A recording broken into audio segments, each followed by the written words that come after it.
जय माता दी। आप सभी को चैत्र नवरात्र की बहुत बहुत शुभकामनाएं। माता रानी आप सभी की मनोकामनाएं पूर्ण करे। इस बार चैत्र नवरात्र में तिथियों की घटब के कारण 2 दिन की पूजा यानी कि 2 नवरात्र की पूजा एक ही दिन की जाएगी। तो इस बार तिथियों का विशेष संयोग बन रहा है, इसीलिए आपको सही विधि से पूजन और पाठ करना होगा। तो आपको आज की इस वीडियो में बताएंगे कि साल 2025 में चैत्र नवरात्रि कब है और कलश स्थापना का शुभ मुहूर्त क्या रहेगा, अष्टमी और नवमी तिथि कब रहेगी। अगर आप अखंड ज्योत चला रहे हैं तो अखंड ज्योत चलाने के नियम क्या है, और क्योंकि नवरात्र के 9 दिनों में भक्त श्री दुर्गा सप्तशती का पाठ भी करते हैं, तो ऐसे में तिथियों की घटब के कारण जो 2 दिन की पूजा एक ही दिन की जाएगी, तो कौन से दिन आपको श्री दुर्गा सप्तशती का कौन कौन सा पाठ करना है। वीडियो बहुत महत्वपूर्ण होगी, इसीलिए आप इस वीडियो को पूरा जरूर देखिएगा। इस बार चैत्र नवरात्र 30 मार्च दिन रविवार से प्रारंभ होंगे और चैत्र नवरात्र का समापन होगा, नौमी तिथि रहेगी यानी कि 6 अप्रैल रविवार को, और कलश विसर्जन दुर्गा विसर्जन 7 अप्रैल सोमवार को किया जाएगा। अब प्रतिपदा तिथि 29 मार्च शनिवार को शाम 4:28 से शुरू होकर 30 मार्च रविवार को दोपहर 12:49 पर समाप्त होगी। इसीलिए नवरात्र का पहला दिन रहेगा 30 मार्च रविवार को, और इस दिन कलश स्थापना और मां शैलपुत्री की पूजा की जाएगी। कलश स्थापना का शुभ मुहूर्त रहेगा, जिसमें सुबह का मुहूर्त सुबह 6:13 से 10:22 तक, और दूसरा मुहूर्त जो कि अभिजीत मुहूर्त रहेगा दोपहर 12:01 से 12:50 तक।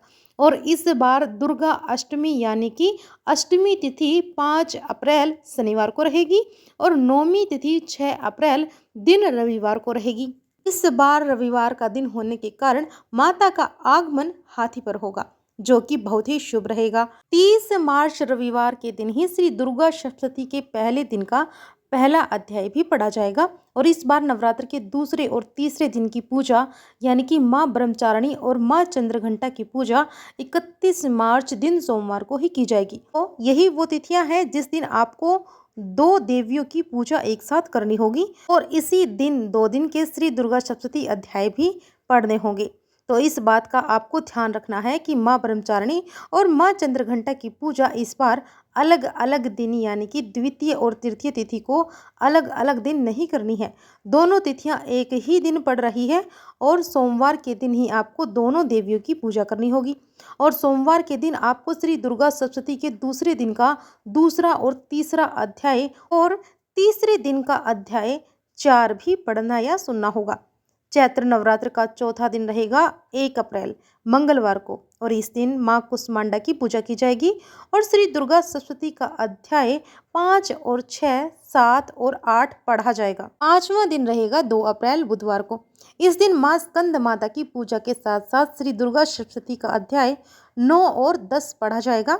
छठा दिन रहेगा 3 अप्रैल गुरुवार को, और मां कात्यायनी की पूजा के साथ साथ श्री दुर्गा सप्तशती का अध्याय 11 इस दिन पढ़ा जाएगा।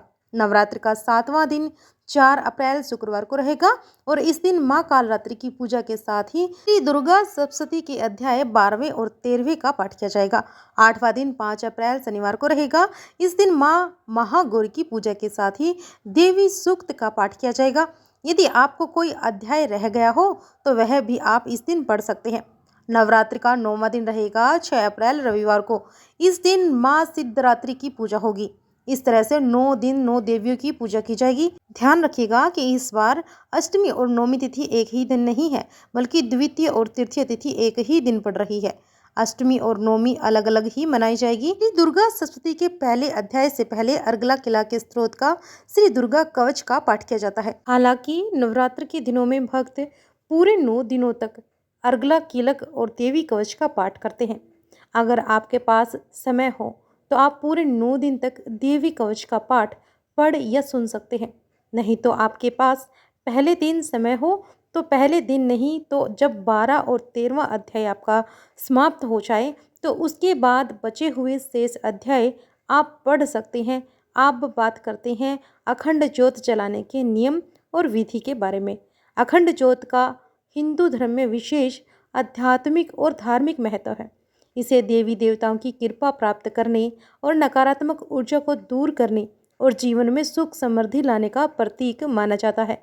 ज्योति का अखंड रूप से जलना भक्तों की अटूट श्रद्धा और संकल्प का प्रतीक होता है। तो अखंड ज्योत जलाने के मुख्य लाभ क्या क्या होते हैं? एक तो देवी देवताओं की कृपा प्राप्त होती है, नकारात्मकता ऊर्जा से सुरक्षा होती है और मन की शांति एकाग्रता बढ़ती है। संकट निवारण होता है। कई लोग विशेष इच्छाओं की पूर्ति के लिए अखंड दीप जलाते हैं। कुछ लोग पूरे 9 दिन तक जलाते हैं, तो कुछ लोग केवल 24 घंटे के लिए जलाते हैं, जो कि पहला या फिर अंतिम नवरात्रा हो सकता है। पितरों की शांति के लिए भी अखंड ज्योत जलाई जाती है। तो अखंड ज्योत जलाते समय आपको कुछ नियमों का ध्यान रखना चाहिए, जैसे कि शुद्धता का ध्यान रखें। अखंड ज्योत जलाने से पहले उस जगह को साफ कर ले, गंगा जल का छिड़काव कर शुद्ध कर ले, साफ वस्त्र धारण करें और दीपक रखने का स्थान भी शुद्ध होना चाहिए और हमेशा आसन देकर ही दीपक को रखना चाहिए। घी का दीपक उत्तम माना जाता है, लेकिन तिल के तेल का, सरसों का या फिर मूंगफली के तेल का भी उपयोग आप कर सकते हैं। अखंड ज्योत जलाने के लिए आप कलावे की बाती का प्रयोग करें तो ज़्यादा अच्छा रहेगा, क्योंकि अखंड ज्योत में यदि कलावे की बाती जलाई जाती है तो वह बिना बुझे कई घंटों या फिर कई दिनों तक लगातार जल सकती है। अखंड दीपक तांबे, पीतल या फिर मिट्टी का लेना चाहिए। दीपक लगातार चलते रहना चाहिए, बीच में बुझना अशुभ माना जाता है। इसीलिए दीपक की देखभाल करें, समय समय पर घी या तेल डालते रहें और अगर बाती छोटी होती रहे तो बाती को भी धीरे धीरे किसी तिल्ली की सहायता से या फिर एक चिमटी आती है उसकी सहायता से आगे बढ़ाते रहें। बाती पर बनने वाले फूल को भी हटा देना चाहिए। दीपक की लो दक्षिण दिशा में नहीं होनी चाहिए। पूर्व या फिर उत्तर दिशा में दीपक रखकर जलाना शुभ माना जाता है। जब तक घर में अखंड दीपक जल रहा हो तब तक घर को अकेला नहीं छोड़ना चाहिए। किसी न किसी का घर पर रहना आवश्यक होगा। हवा से बचाव रखना चाहिए। दीपक को ऐसी जगह पर रखें या फिर ढक कर रखें। आजकल बहुत सारे ऐसे पात्र आते हैं जिसे आप अखंड ज्योति जलाते समय प्रयोग कर सकते हैं, ताकि दीपक पर हवा ना लगे और वो बुझ ना सके। अगर घर में अखंड ज्योत चल रही हो तो आपको किसी इमरजेंसी के कारण घर से बाहर जाना पड़ रहा हो तो कुछ दिनों के लिए, कुछ घंटों के लिए, ऐसे में यदि आपको लग रहा हो कि दीपक ज़्यादा समय तक नहीं जल पाएगा तो आप दीपक की जगह पर इस तरह से सावधानी रखें कि कोई भी कपड़ा, कोई चुनरी दीपक के ऊपर ना गिरने पाए। सावधानी रखिएगा कि कहीं कोई अनिष्ट ना हो पाए। और यदि इसी बीच में दीपक अपने आप बुझ भी जाए तो आप पहले ही समय याचना कर लें, क्योंकि आप घर से बाहर रहने वाले हैं और जिस घर में अखंड ज्योत चल रही हो उस घर में जब अखंड ज्योत का संकल्प आपका पूरा हो जाए, जैसे कि कुछ लोग 9वीं तिथि तक जलाते हैं या 24 घंटे का मैंने आपको बताया कि संकल्प लेते हैं, तो जब आपका संकल्प पूरा हो रहा हो तब उस समय आपको दीपक में घी या तेल डालना बंद कर देना चाहिए। घी या तेल समाप्त होने के बाद दीपक अपने आप ही शांत हो जाता है। तो ये है अखंड ज्योत जलाने के और माँ दुर्गा की पूजा से संबंधित कुछ जरूरी नियमों की जानकारी। अगर आपको यह वीडियो पसंद आई हो तो वीडियो को लाइक करके शेयर अवश्य कीजिएगा। अगर आप हमारे चैनल पर नए हैं तो चैनल को सब्सक्राइब करना भी मत भूलिएगा। कमेंट बॉक्स में जय माता दी जरूर लिखिएगा। जय माता दी का जयकारा लगाने से भक्तों के सभी कष्ट दूर हो जाते हैं। बस जयकारा लगा कर तो देखिए। जय माता दी। आप सभी भक्तों की झोलियाँ खुशियों से भर जाए। माता रानी आप पर अपनी कृपा सदैव बरसाए रखे। जय माता दी।